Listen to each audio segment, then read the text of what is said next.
right, I'm Danielle. It's nice to meet all of you. I'm so happy to be here. I want us to start with a breath, okay? About to eat lunch. I know we're all a little bit anxious, a little bit excited, and I think we could all use it. So let's sit up in your seat. Make sure your feet are on the floor. You're grounded. And let's get centered. Close your eyes. And I want you to take a deep breath in through your nose and out through your mouth. Just release the tension. One more. In and out. And last one. In and out. And keep breathing and your eyes closed. I want to venture somewhere in your mind. I want you to think about your first day of work. Think about where you were. Think about what you were wearing. Think about what you were seeing, maybe what you were smelling, maybe some smelly new grads. I want you to think the most about how you felt. Were you excited? Were you a little bit anxious? Were you proud of where you'd gotten? Excited to start your career and go into this new journey with your colleagues and your counterparts and just experience the world. Am I right? And now I want you to open your eyes. And I want you to answer this question. How do I want my kids to feel at work? How many of you, first of all, have kids? Okay. How many of you are planning on having kids or want to have kids? Okay. So a good amount of the room. And if it's not your kids, think about it for yourself. And I want you to shout out some answers. How do I want my kids or myself to feel at work? Confident. Ooh, I got 2 confidence. Not overwhelmed, appreciated. Beautiful. Supported, safe. What was the last one? Valued. Ooh, love that. What was that? Respected, to get along. Impactful. Ooh. Ooh, heard and seen. All right, thank you so much. Those were beautiful answers. And my second question to you is, how often do you feel that at work? Is it 20%? Is it 30%? Is it 50%? Or is it 80%? You know, oftentimes we think of, who we want to be. And bridging that gap between who you are now and who you want to be, that's a lifelong journey, right? But the same goes for who you are at work and what your experience is at work. We're always trying to improve and get to a place where we're really in love, right? We want to be happy all the time. We want to be empowered and connected and feel like we're safe and that we belong. And so what I'm here to do, and I think it's important to recognize that a lot of people don't feel that way currently. And that's where the work comes in. That's where we're here, right? We're here to make work better. And so that brings me to this statement. We have the opportunity to make the impossible possible. And it doesn't start, or it doesn't just begin, right, at the top.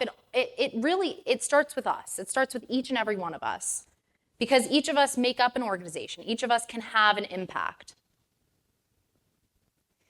Now, a few reminders before we move on. The first one is I want us to let go of the word impossible. I know that a lot of the time you hear that in corporate speak. Oh, that's not on the agenda. Oh, that's not a priority. Kind of like, I've been there for sure, where just my ideas were not really accepted, especially as a young person. The second thing is to notice the bias. I am curious to hear what, you think of Gen Z or what the problems you are facing might be with them. And the last part is this is your chance to be vulnerable. And you have already been vulnerable with me by telling me what you want your kids to experience work, how you want them to feel, how you want to feel at work. So thank you for that. That brings me to myself. So I'm Danielle Farage. I'm a Gen Z talent strategist, public speaker, and now a workshop facilitator. I started my career during the pandemic. So that experience of work that you remembered and all those feelings that you felt, yeah, I didn't get that. I fully graduated on my couch at home with my two parents sitting next to me, who are now divorced.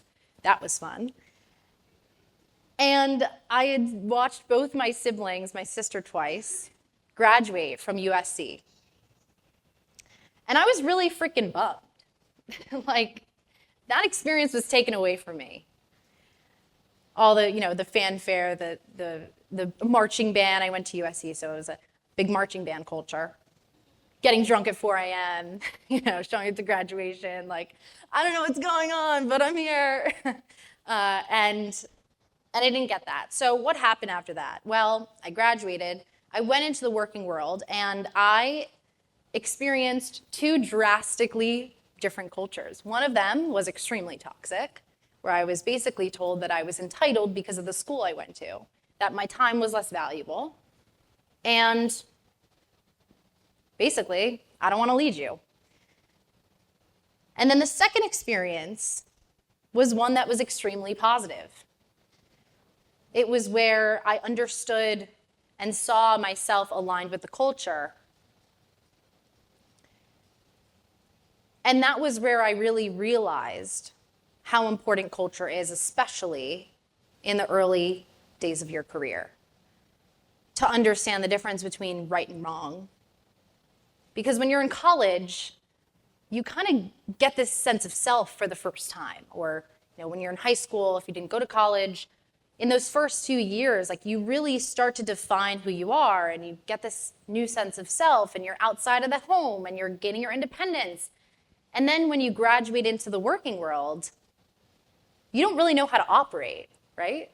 It's like throwing a big fish in a small pond to a big pond. And you're like, whoa, like, suddenly I don't know what the norms are. And that's really why I do what I do, is because I've been there. I understand the impact as the young professional in the room of not understanding the norms and leaders taking advantage of that. And so I fight for Gen Z. I fight for intergenerational understanding and collaboration so that we can all work better together. So our agenda today is we're going to go through who is Gen Z, what do we value, and the 3 C's framework that I've developed over the course of my 4 years studying, speaking, teaching about Gen Z. And then Q&A. That'll be fun. So first I'm going to start off with a game on who is Gen Z.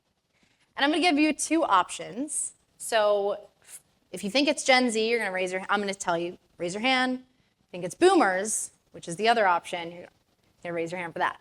So first one, which generation ranked open and honest communication as second in importance? Is it Gen Z? Okay, about a half. Is it boomers? Okay, 50-50 split. It is Gen Z, whereas boomers ranked it as 5th. All right, next one.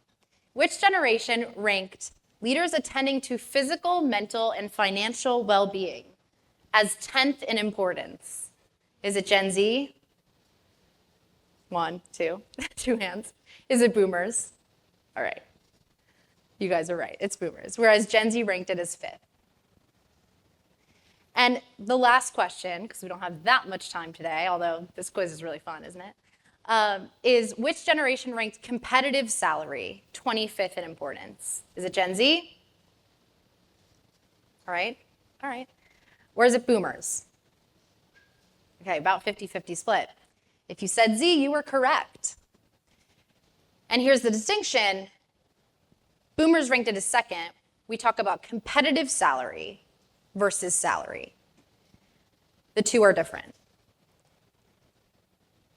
So here's a little bit of a list of what boomers versus Gen Z value. And when I say boomers versus Gen X, I recognize that they are two different generations, but I'm really referencing more of the people who are in leadership positions today, which tend to be those younger boomers / older Gen X. So I show you this to say that we can't apply what works for one generation to the next. Just like you wouldn't give boomers,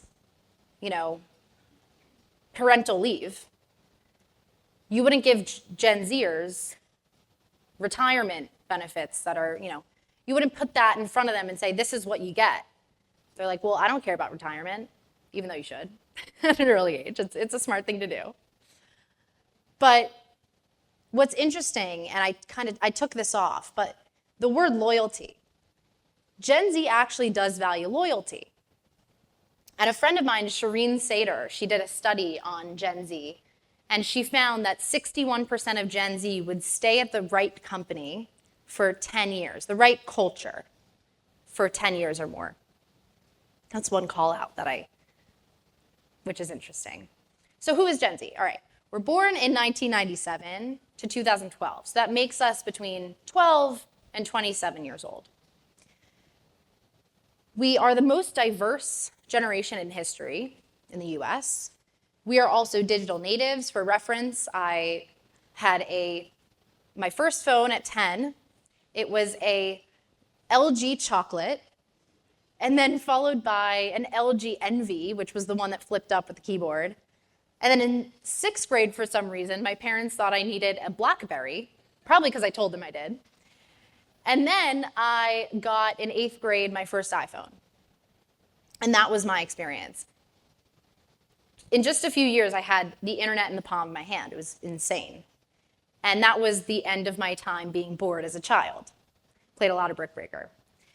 And then we also are information overload, hence, never being bored. And the last part is mistrust in traditional systems. And this graph will tell you a little bit about why.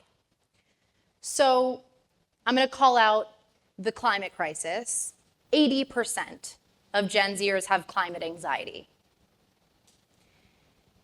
We have a general mistrust in systems. There's economic uncertainty. There is corporate scandals, systemic failures. I mean, I don't know about when you graduated, but the world seems to be really freaking messy. I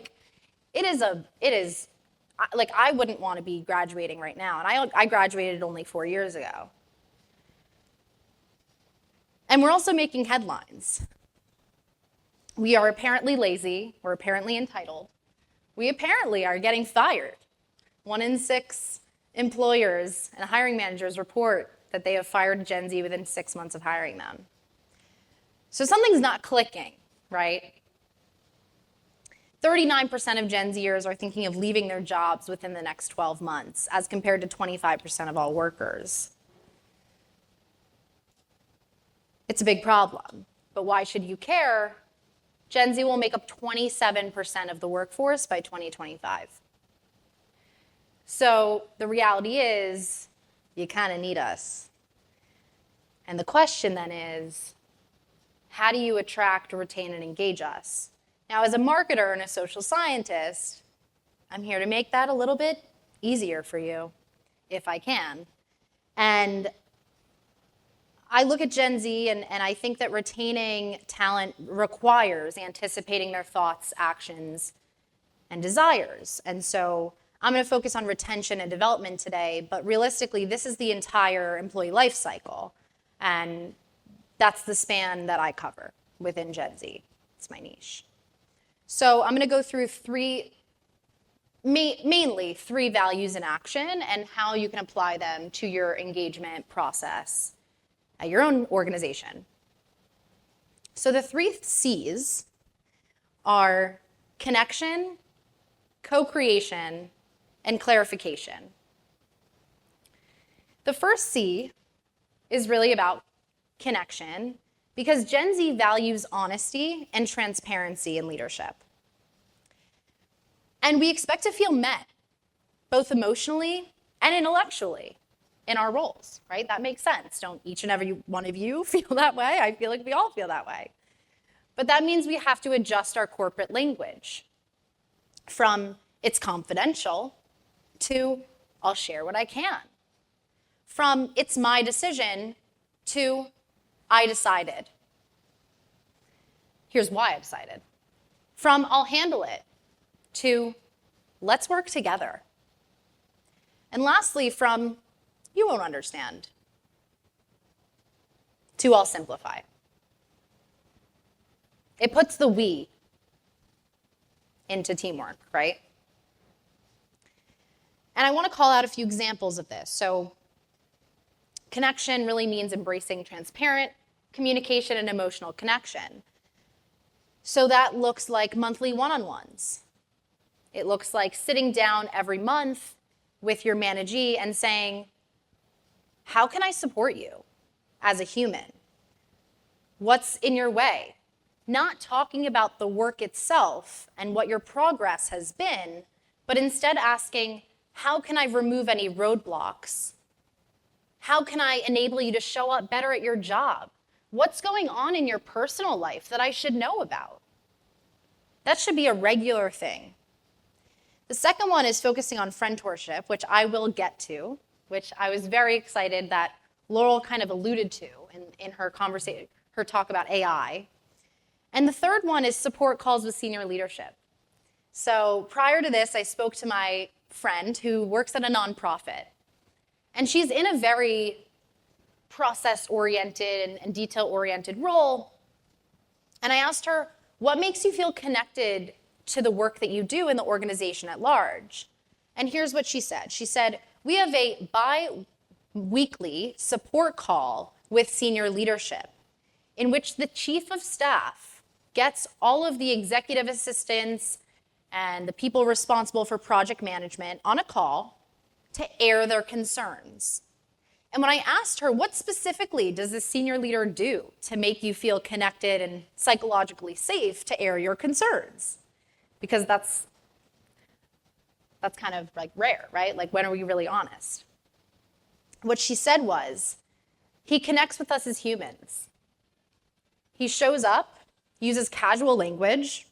Oh, my watch just came off. He uses casual language, and he curses, and he addresses the elephant in the room. If there is an organizational decision that happens, he addresses it head on. He says, this sucks. I want to know your honest thoughts and feedback. And the second part is really the key, right? It's asking people for their honesty. And the role of the chief of staff is to then go back to the CEO and say, here's what people said, but in more of a delicate way, right? You don't want to bruise their egos too much. And of course, a little meme doesn't hurt, right? We all know, let's address the elephant in the room. Winter is coming. I live in New York. It's very cold. I'm in denial. That's why I'm in a dress. I think like addressing the fact that it's winter and that seasonal depression is like a real thing is cool.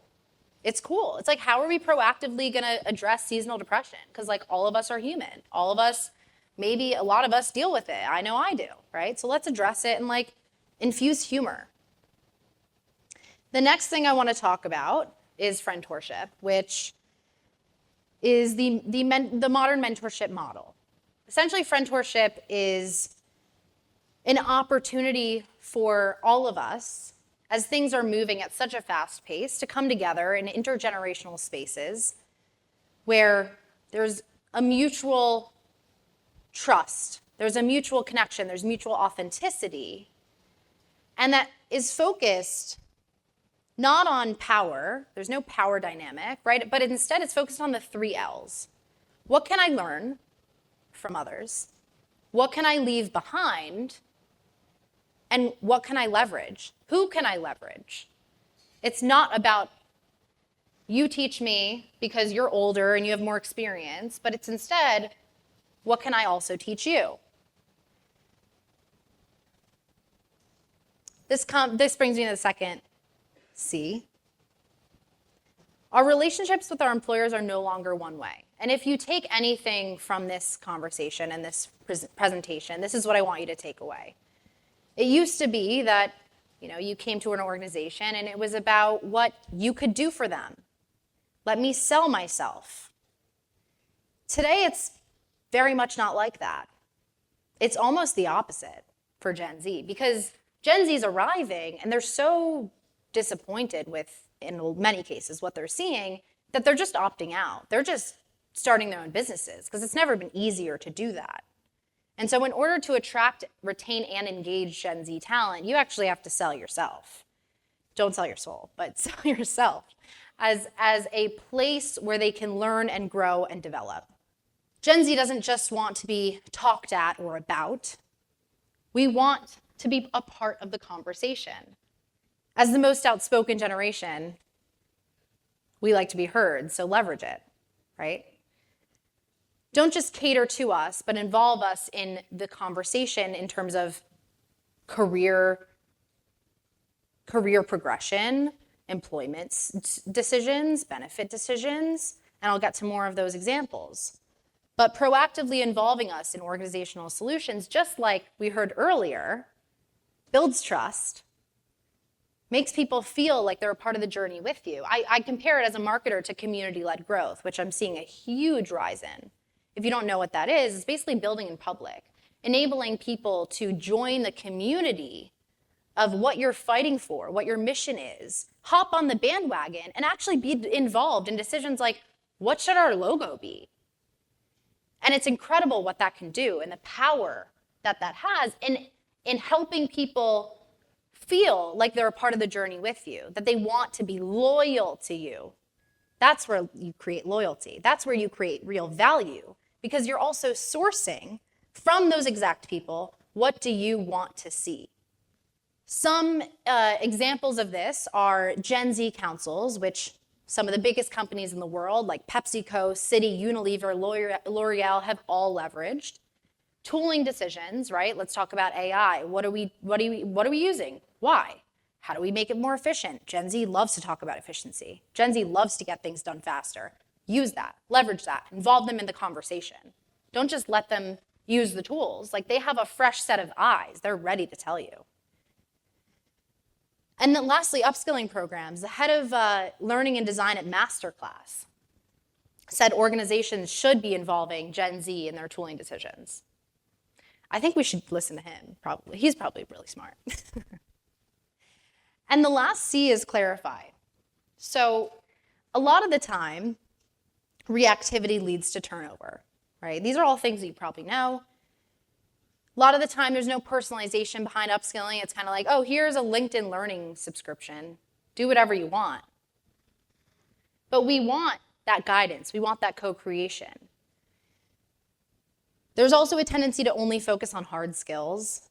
It's like Gen Z went through the pandemic, and we missed out on critical years of communication and relationship building.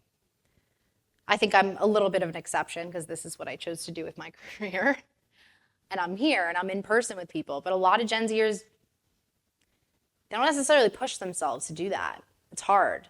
It's scary. It's intimidating. It's walking into the room for the first time, but it being virtual. You have to be intentional about creating those opportunities for yourself. And a lot of the time, training's boring. We all know that. So what do? Instead, you create intentional learning opportunities. Many people feel overwhelmed by upskilling. We heard it from Laurel herself. She said, I'm nervous about AI. Me too. Hey, I'm a Gen Z, and I'm nervous about AI. I'm intimidated by AI. Let's just address the elephant in the room, right? What other experiences can we do? We can bring people together to talk about the tools that we're looking at. We can bring people together to, my other friend, she has a call every month with her organization. They all present new AI solutions that each of them have found. And then it's a conversation around, oh, what could we use for this? What could we use for this? Making those decisions together. Another one, shadowing someone. I understand that shadowing is difficult in a remote organization, but there are tools that enable you to do that. And then also leveraging your time in person together for shared learning experiences. I also want to talk about salary, benefits, and work structure. I think a lot of the time we tend not to explain to someone what their role really entails and what it means to move up in an organization.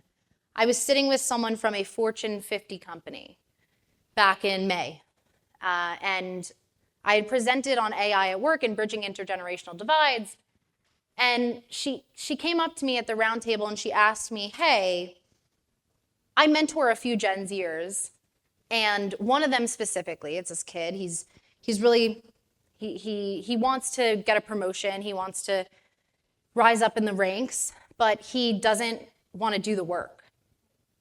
And I asked her, what does the work mean? What does that look like? Is there anyone internally modeling that for him? She said no. She said, oh, we're a remote organization, it's kind of hard to do. It's like hard schmard, figure it out, you know? In a typical environment, you walk into a room and you walk into an office and you see other people progressing in the organization and you follow that. Gen Z doesn't necessarily always have the opportunity to do it. We're never going back to the way things were. So to kind of come to a close here, I write a newsletter called the Snowflake Generation because people love to call us snowflakes. And I write about this stuff. So if you want to check out my newsletter, it's here. So just to capture the 3 C's, it's connection, embracing transparent and emotional connection, co-creation, involving them in the conversation, and third, clarification, because we prioritize career progression. So you should too. And this is, if you take anything away, this is really it. Our relationships are no longer one way. So thank you. Any questions?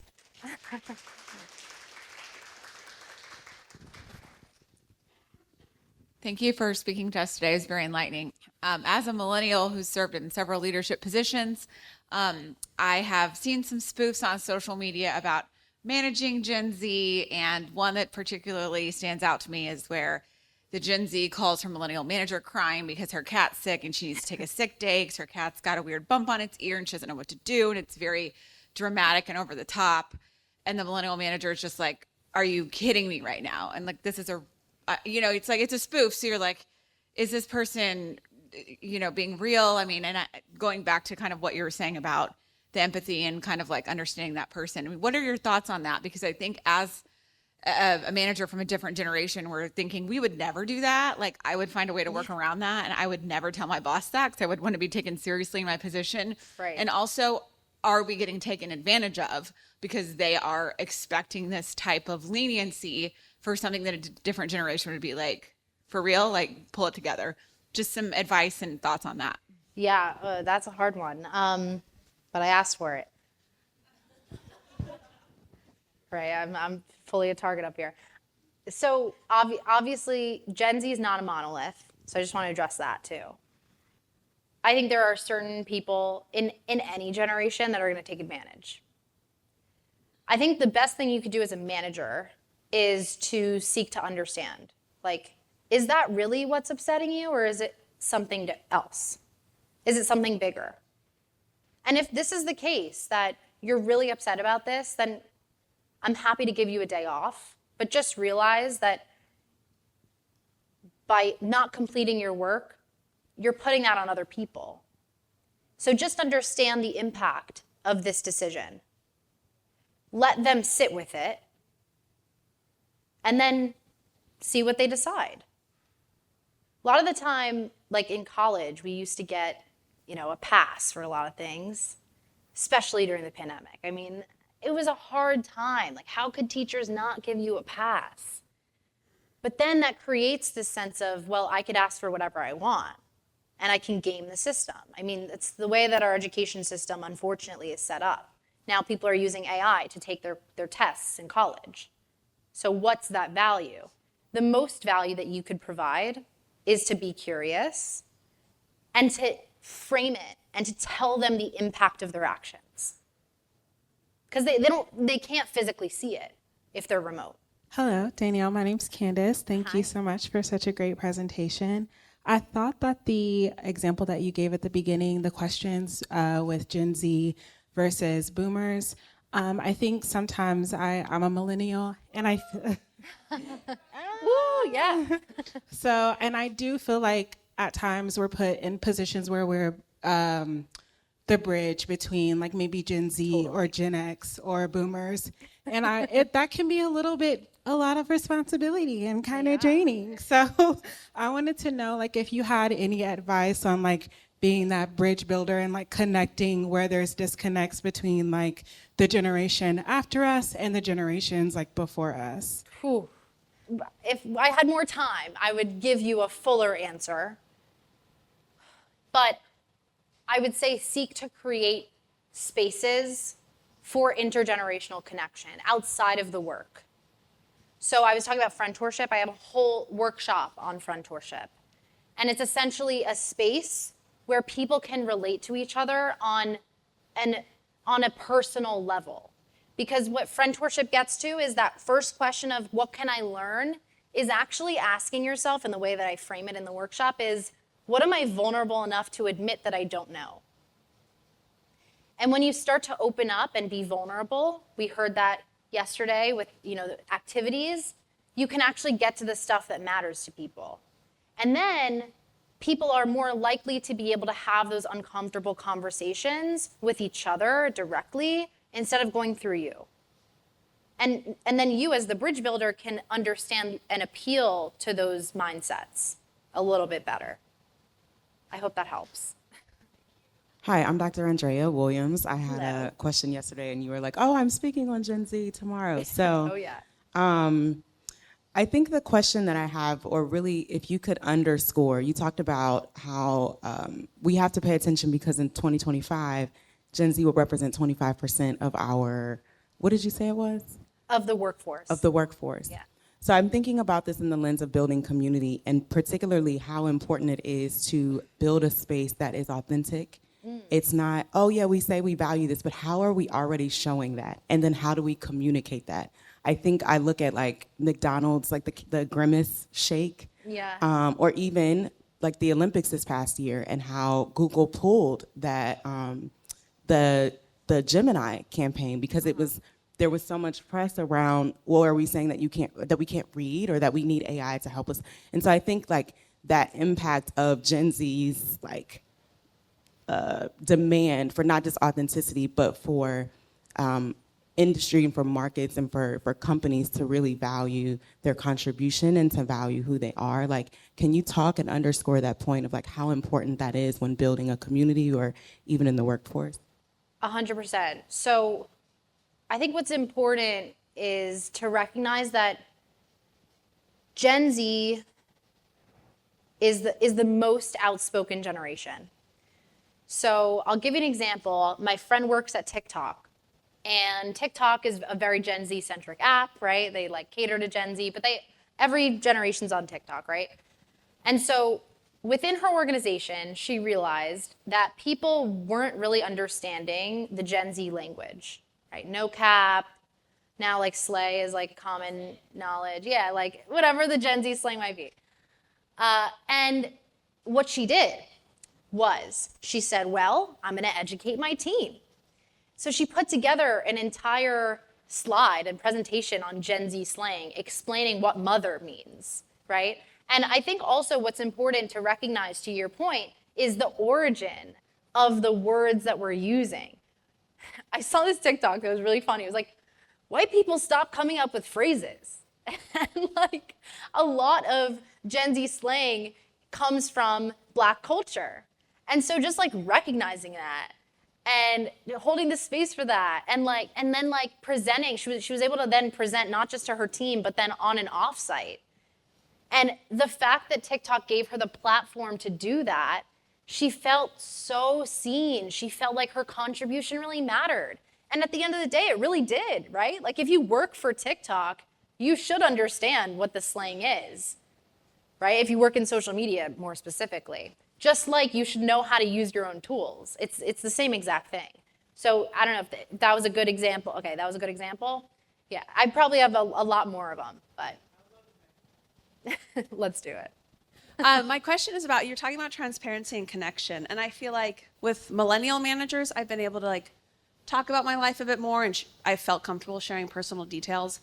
But for some reason, I feel like with more Gen X managers, I'm worried it'll be used against me or something. So I'm just curious kind of like what the balance is. Like, should I feel that I can be more open with certain generations than others, like because that's what they're used to, or should I lean into like the transparency, personal vulnerability stuff? I love that question so much. I would say to you, do what feels right to you.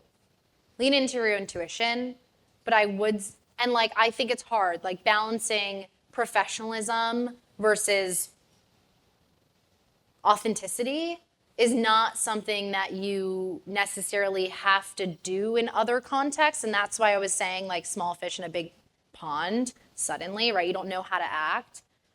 If I were you, going back to like the Gen X and other generational thing. So other generations, and I'm sure those of you that are in the room will understand this, we're taught to not bring your emotions to work. That's not human. And like work is human. Like humans do work, therefore work is human, right? There's a company called Work Human for a reason. And so I think it's important for those of you that are older, of the older generations, to recognize the power of your vulnerability, because it makes other people feel safe and like they can be themselves.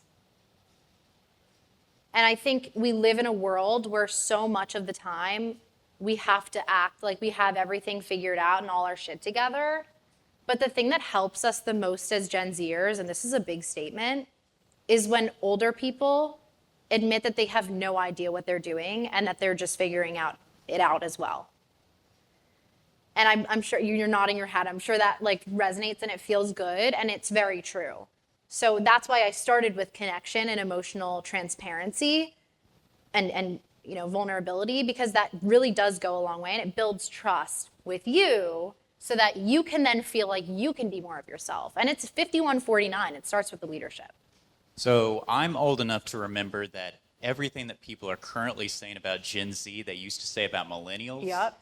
And I guarantee, actually I know for a fact that in the 70s and 80s, the greatest Said it generation about was saying the boomers. same thing about boomers, Yeah. which is wild to think about. So how much do you think there are truly distinct, permanent differences between Gen Z, Millennial, Gen X, et cetera? And how much of this is just where you are in your life and career Yeah. stage? I love that question. We actually talked about that at dinner with Greg over here. We talked about that last night. And, I think that definitely life stages are something that, is probably the most important and the most relevant. Sorry, I can't see you. Life stage is the most relevant. And I think to understand a generation and to have the right, and to be able to ask the right questions right off the bat, the generational research does give you a good framing, right? And so as a social scientist, you're taught to like look at the macro and then look at the micro. And so if you understand as a generation, every generation goes through different life altering and life shaping experiences. So for you, it was probably 2008 recession. For me, I was like 9 years old or 10 years old watching my brother go through that. So I had an experience of watching it happen, but I directly wasn't impacted. But then when the pandemic happened and all my friends' jobs got pushed back, and I was working a toxic job that I felt like I couldn't leave, I was like, whoa, like, I feel like I relate to millennials on a different level. And this is that generation defining moment.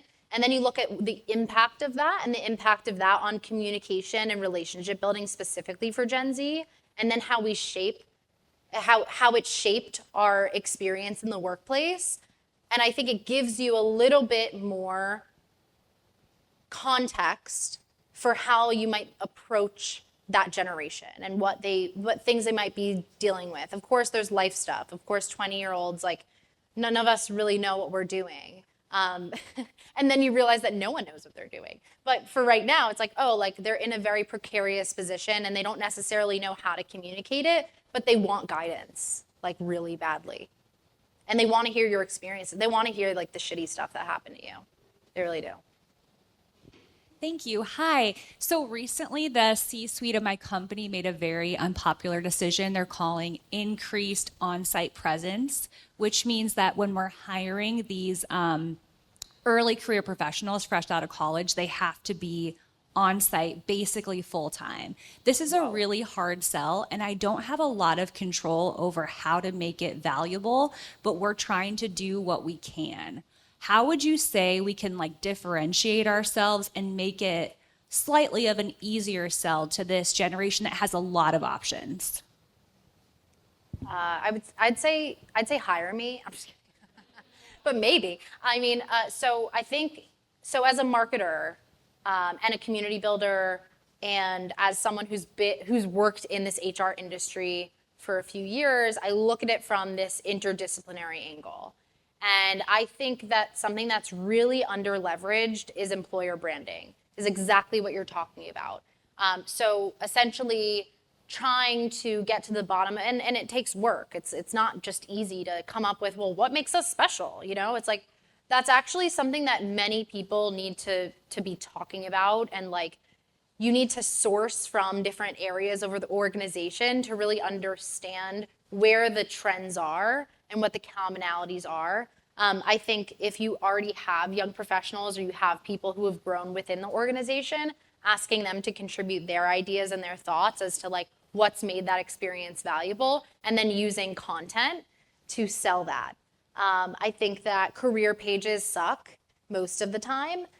And so companies that are investing in video, that are investing in the content creation, that maybe even hire content creators internally, which is totally a thing now, and are able to showcase the culture, not just through talking about, oh, my experience at this place is great because here's why, like Joe Schmo, like I didn't ask you. You know, it's like, show me, I think of Duolingo, show me someone who's a Gen Zer, who's thriving at work, show me how, like their work, show me why they love it versus telling me. So I think it's like show, don't tell. And there's a lot of ways to showcase your culture, and we can totally talk on the side. Thank you. All right, thanks everyone.